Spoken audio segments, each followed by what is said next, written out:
Hi, I'm Kate Goldhouse of Goldhouse Gourmet, and today I'm going to be showing you a vegetarian bean casserole.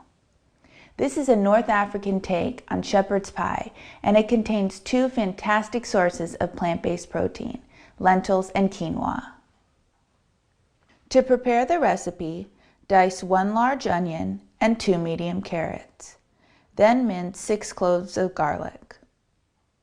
Add the onions and carrots to a large saucepan and sauté in 1 to 2 tablespoons of water until the onions become translucent, about 10 minutes. Add the minced garlic to the saucepan and cook for another 1 to 2 minutes. Add 2 tablespoons sweet paprika, 1 tablespoon cumin, 1 teaspoon allspice, 1 teaspoon crushed red pepper flakes, 1 teaspoon turmeric, and 1 small can of no salt added tomato paste. Stir until thoroughly combined.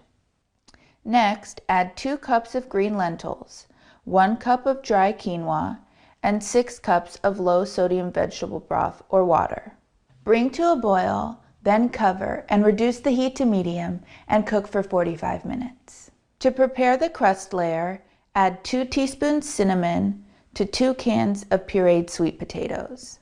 Once the lentils are tender, add 1 frozen package of de-thawed spinach to the saucepan and cook until the spinach is fully heated. Zest and juice 1 large lemon and add to the saucepan. Pour the mixture into a large baking dish.